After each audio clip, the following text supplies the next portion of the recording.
Gary Hume, Patrick Caulfield, two artists separated by a generation, but in other ways united. Two new exhibitions at Tate Britain are bringing these men together for the very first time, inviting us to look beyond the labels to what these two artists really have in common.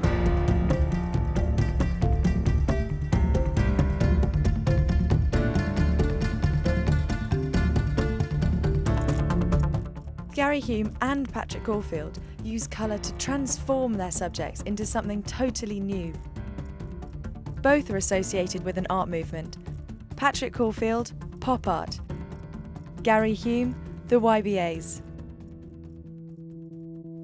Patrick Caulfield never quite managed to shake his pop art identity with his flat shapes in bold poster colours. This exhibition reveals a bit more and shows us his empathy and playful sense of humour. Gary Hume is one of the original YBAs who shook up the art world in the 90s, but since then has painted an astonishing variety of subject, from polar bears to Turney Blackburn, always using high gloss paint in bright candy colours. Both artists rejoice in paint as a medium. They reject depth and shadow in favour of flat expanses of the brilliant colours of cars and adverts. It is amazing though, because they're so like photo real. They actually almost look 3D. They look like they're stuck onto the canvas.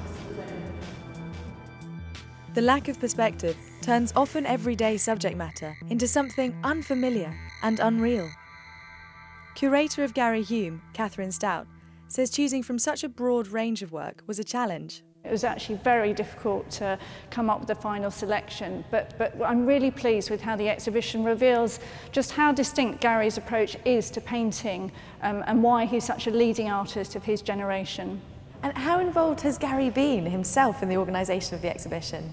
He's been very involved. We very much made the selection together, and we were particularly pleased when Gary suggested that he painted some new exhibition doors, which are really exciting, and in fact the first time that he's made painted doors that also are functional, so I think they really add something special. This is one of Gary Hume's classic doors. He's painted a lot of these, and it's such a fun work. It looks a little bit like one of Jasper John's flags to my mind. And I love the fact that it almost looks like it's an abstract painting, but in fact it's pretty much a perfect copy of the original. It's same size, shape, colour, I think even the same type of paint as the door itself. And it's in this way I think Hume is poking a little bit of fun at American abstract painting. But in here you've got him, so you can just see him in the wine glass. Clarrie Wallis is the curator of Patrick Caulfield. And I think once again you have in this painting this sort of this sense of, you know, the fragility of the moment, or this sort of sense of the fleeting moment. For Clarrie, it was important for the exhibition to chart his progress as an artist. I wanted to create an exhibition where there was a kind of chronological overview. So I wanted to start with the first paintings when he finished at the Royal College in 1963. And to be in a position where I could then end with the last painting he painted called Bright Curtain, which belongs to Tate, which he completed 2 weeks before he died. This is classic Caulfield. You see the thick black outlines and the flat two-tone colour. What I love about this painting is it feels to me that it's about escapism. It's about being fed up of your everyday surroundings and longing to be somewhere else. We've got this photorealistic castle, and that's almost become more real than the mundane restaurant reality.